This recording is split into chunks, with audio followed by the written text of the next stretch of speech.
지난 마지막 시간에 저희는 유다 왕 요아스에 대해서 살펴보았습니다.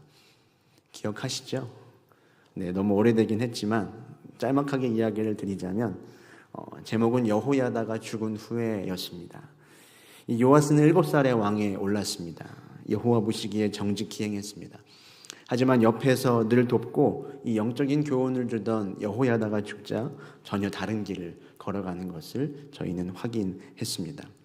그와 동일한 시기에 북쪽에 있었던 북이스라엘의 나라는 어떠했을까요? 이 요아스 왕 제15년에 북이스라엘에는 여로보암 2세가 왕에 오르게 됩니다.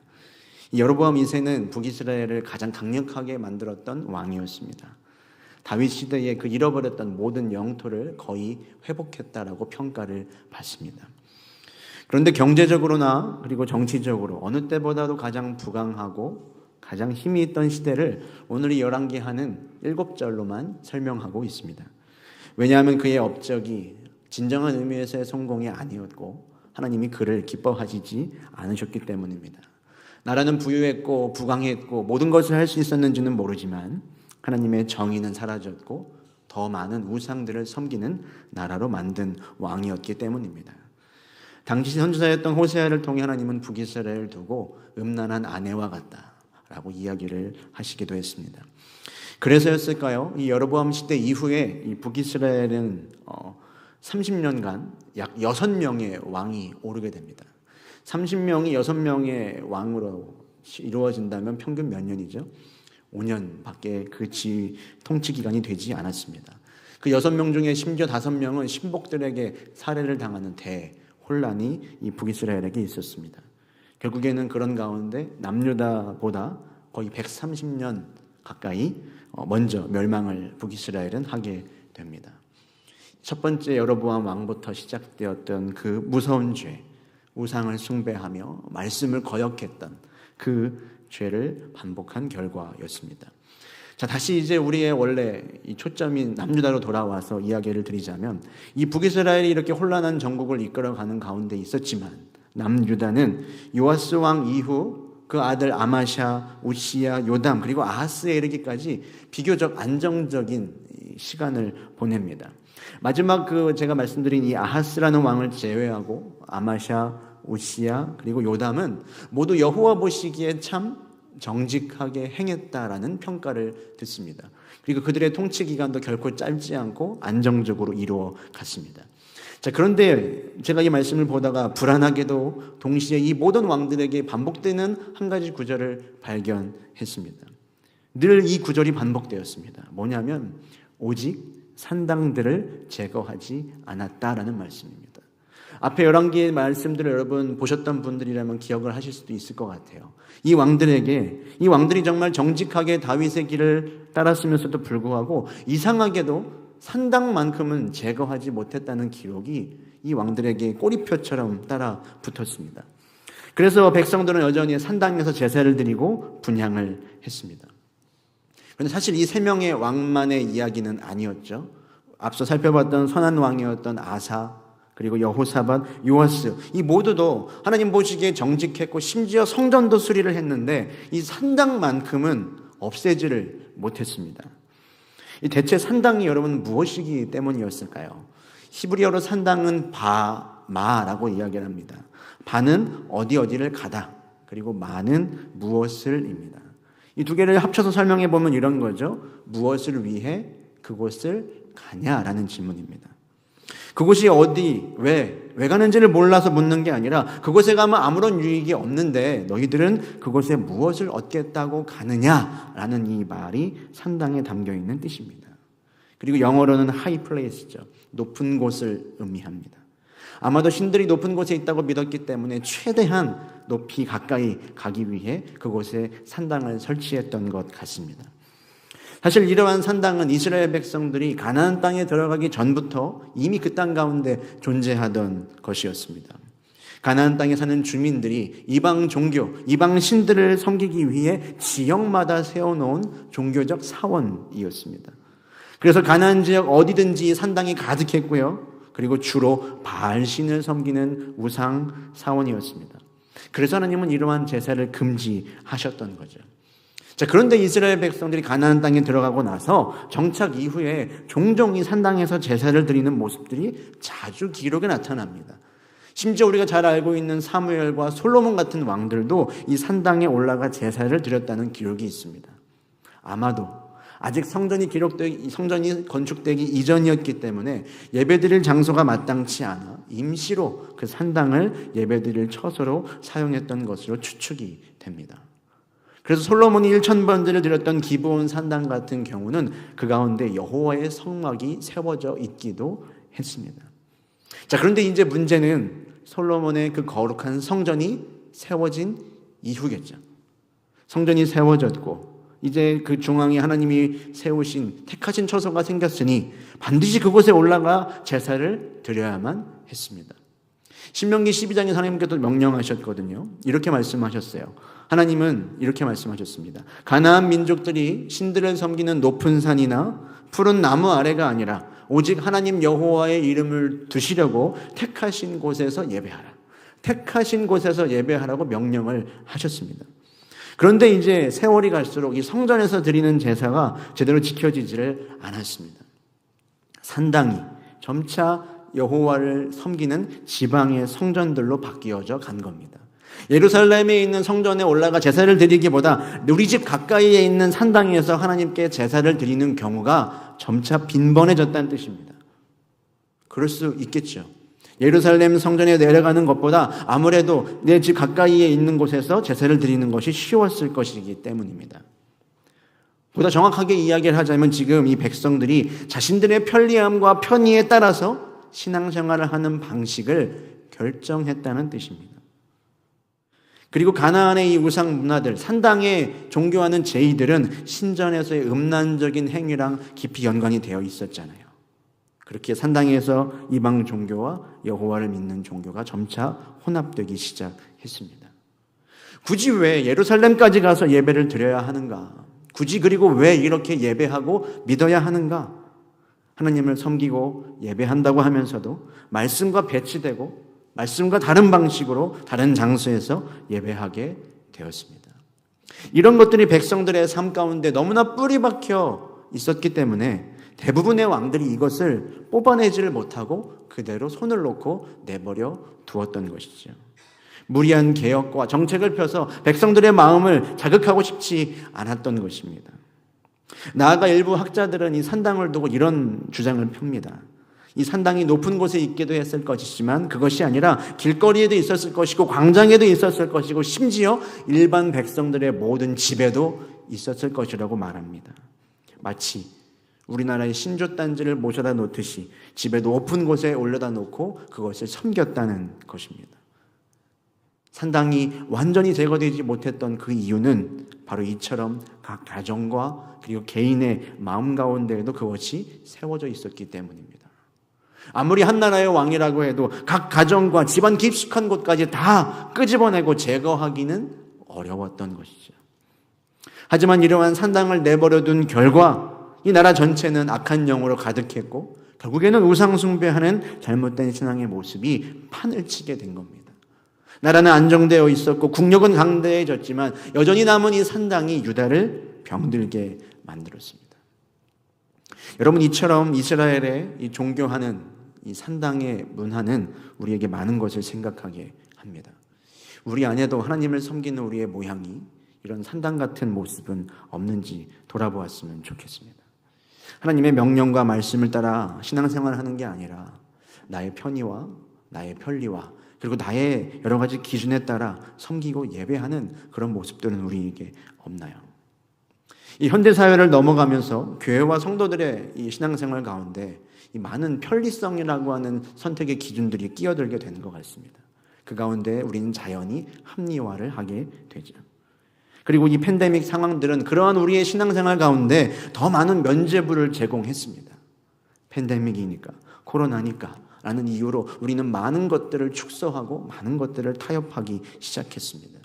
예배를 드리는 일에 대해서, 그리고 예배를 드리는 방식에 대해서, 주일을 성수하는 것에 대해서 하나하나 말하고자 하면 끝도 없이 많은 것들을 우리는 변질되게 했습니다. 변하는 시대 속에서 여러분 발맞추어야 하는 것도 분명히 있겠지만 결국 변할 수 없고 바꿀 수 없는 진리, 그리고 지키고 전수해야 할 전통은 분명히 존재하는 법입니다. 오늘 말씀에 나오는 히스기야는 그 앞서 이야기했던 악한 왕이었던 아하스의 아들이었습니다.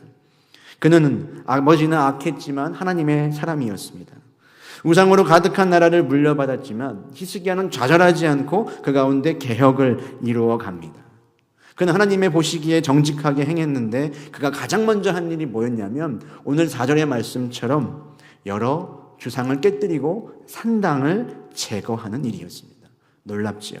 많은 왕들이 그동안 못했던 그 일을 이 히스기야는 이루어가고 있었습니다.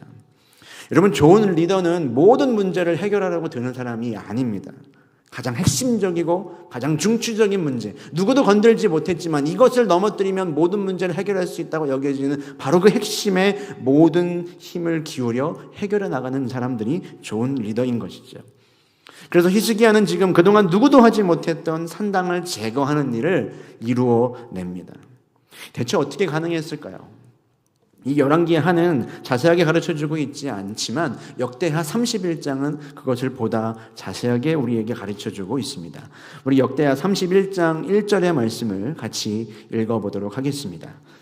이 모든 일이 끝남에 거기에 있는 이스라엘 무리가 나가서 유다 여러 성읍에 이르러 주상들을 깨뜨리며 아세라 목상들을 찍으며 유다와 베냐민과 에브라임과 므낫세 온 땅에서 산당들과 제단들을 제거하여 없애고 이스라엘 모든 자손이 각각 자기들의 본성 기업으로 돌아갔더라.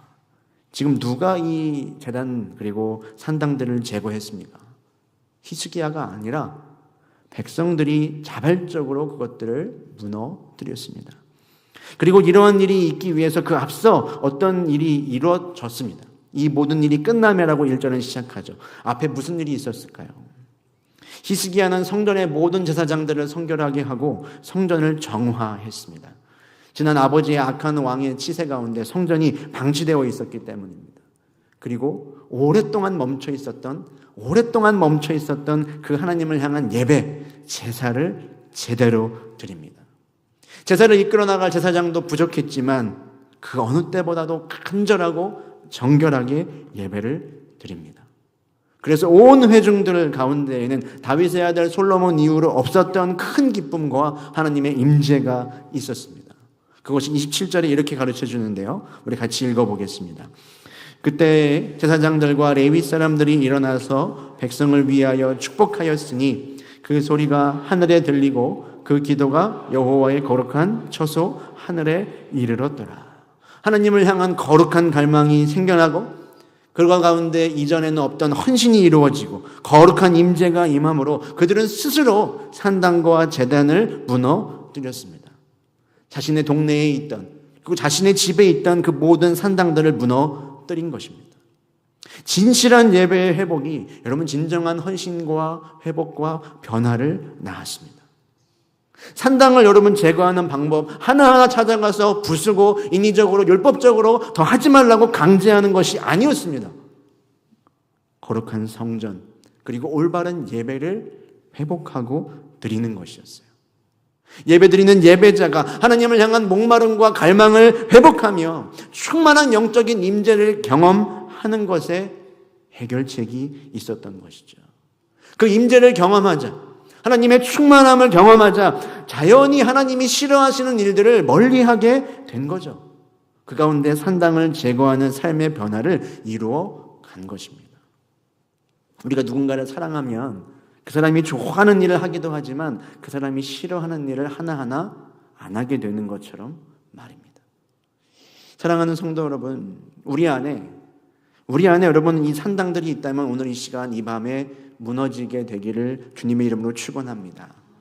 혹시 나도 모르게 나의 편의와 그리고 나의 여러 가지 상황에 따라서 하나님을 다르게 섬기고 타협하고 했던 모습은 없었는지 돌아보기를 원합니다. 그런 가운데 어느새 하나님을 경배한다는 예배마저 여러분 우리의 또 하나의 수단과 도구가 되었는지 모르겠어요. 그러나 여러분 하나님께 드리는 예배는 기본적으로 내가 은혜를 받는 것이 아닙니다. 여러분 이 말을 오해하지 마세요. 하나님께 드리는 예배는 내가 은혜 받기 위해 드리는 게 여러분 아닙니다. 하나님의 하나님 되심을 높이며 그분의 영광을 찬양하기 위해 나가는 자리가 여러분 예배인 거예요. 그렇게 우리가 하나님께 영광 올려드릴 때 그때 영광을 받으신 하나님이 기뻐하시며 은총과 축복을 우리 가운데 베풀어 주시는 것입니다. 그런 예배를 우리의 뜻대로 정당화하고 우리의 생각대로 합리화했던, 이렇게 신앙생활해도 되겠다라고 했던 그런 모습들이 있다면 여러분 끊어내시기를 바랍니다. 더 순전하고 더 정결하고 더 간절하고 더 급진적으로 우리는 하나님 앞에 나아가 예배드릴 필요가 있습니다. 오로지 하나님만을 더 알기를 원하는 갈망, 오로지 하나님을 더 사랑하기를 원하는 갈망, 그리고 하나님의 임재를 사모하는 열망이 여러분 안에 샘솟게 되시기를 축복합니다. 여러분, 이 갈망이 우리에게 있어야 하는 것입니다. 하나님은 훗날 무너진 이스라엘을 다시 바라보시며 그 화려했던 솔로몬의 성전, 그곳에서 드렸던 수많은 예배들을 그리워하지 않으십니다. 아모스서에서 이렇게 이야기하시죠. 이후에 내가 돌아와서 다윗의 무너진 장막을 다시 지으며 일으키리라. 그 성전이 아니라 그곳이 장막이고 광야라고 할지라도 뜨겁게 하나님을 향한 갈망으로 충만했던 그 자리, 그 장막, 그 다윗의 열망을 하나님은 그리워하신다는 거예요. 여러분, 우리 안에 산당들은 다 무너지고 다윗의 장막이 드리워지고 회복되기를 축복합니다. 하나님을 향한 갈망이 회복되고 거룩한 임재를 경험하는 참된 예배자, 진실하게 기도드리는 기도자, 오늘 우리가 되기를 소원합니다.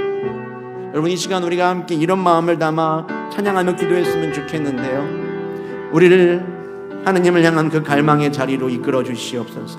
우리의 갈망은 주님을 더 아는 것이고, 우리의 갈망은 주님을 더 사랑하는 것이고, 우리의 갈망은 주님께 내 인생 최고의 영광을 올려드리는 것입니다.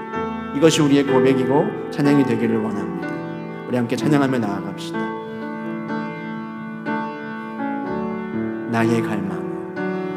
나의 갈망은 주께서 날 알듯 나도 주님을 온전히 아는 것. 나의 갈망은 주를 사랑하듯 나도 주님을 사랑하는 것. 다시 고백합니다. 나의 갈망은 주께서 날 알듯 나도 주님을 온전히 아는 것. 나의 갈망은 주 날 사랑하듯 나도 주님을 사랑하. 다시 고백하길 원해요. 나의 갈망은 주께서 날 알듯 나도 주님을 온전히 아는 것. 나의 갈망은 주 날 사랑하듯 나도 주님을 사랑하는 것. 주 얼굴 보게 하소서, 주도 알게 하소서. 주님의 은혜 비춰진 아름다운 보리.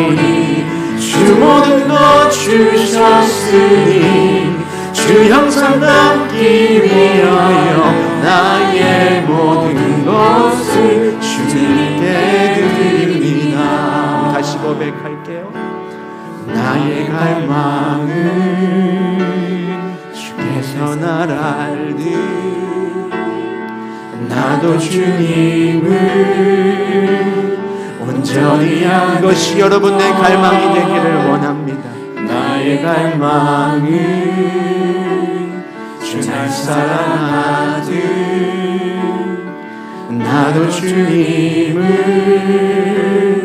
사랑하는 것. 주 얼굴 보게 하소서, 주 더욱 알게 하소서. 주님의 눈에 비춰진 아름다운 보리 주 모든 것 주셨으니 주 형상 담기 위하여 나의 모든 것을 주님께 드립니다. 주 얼굴 보게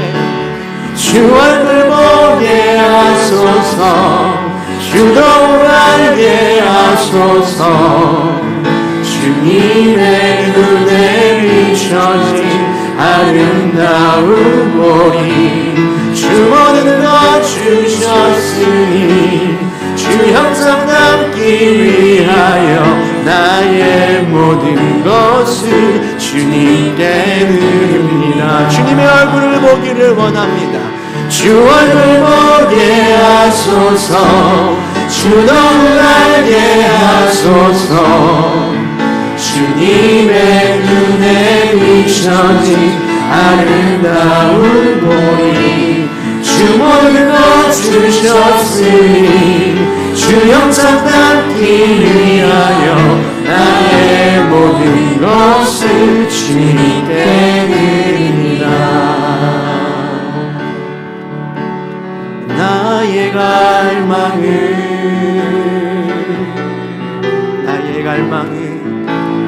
나의 갈망은 여러분의 입술로 고백하기를 바랍니다. 나의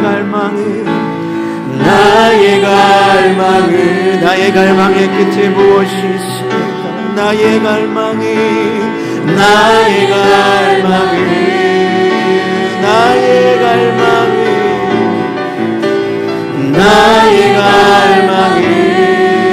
주님만을 알기를 원합니다. 나의 갈망은 주 얼굴 보게 하소서 주 더욱 알게 하소서 주님의 눈에 비춰진 아름다운 보리 주 모든 것 주셨으니 주 형상 담기 위하여 나의 모든 삶을 주님께 드립니다. 사랑하는 여러분의 갈망은 무엇입니까? 여러분은 무엇을 우리의 인생 가운데 가장 갈망하고 계시나요?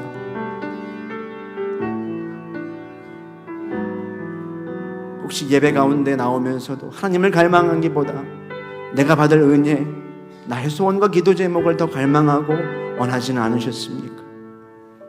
살아있는 진정한 영혼의 기도보다 하나님으로부터 무엇을 해결하고자 했던 도구적 수단으로 예배를 드렸던 것을 우리가 이 시간 내려놓고 회개하기를 원합니다. 내 생각, 나의 기준, 나의 편리함을 따라 드리는 예배가 아니라 주님 순전하게 주님만을 갈망하며 주의 영으로 임재를 갈망하는 우리 모두가 되게 하여 주시옵소서. 우리 안에 있는 모든 합리와 핑계거리, 사울의 영도는 끊어지게 하여 주시옵시고 거룩한 갈망으로 주여 이 시간 충만하게 하여 주시옵소서. 하나님의 사람들아 일어나라. 너는 문들아 머리 들어라. 하나님을 맞이하라. 주 예수 그리스도의 거룩한 영이여 이 시간 우리 가운데 찾아오셔서 우리의 목마름을 채워 주시옵소서. 우리 주님의 한번 크게 부르시며 나아가겠습니다. 주여 오늘 이 시간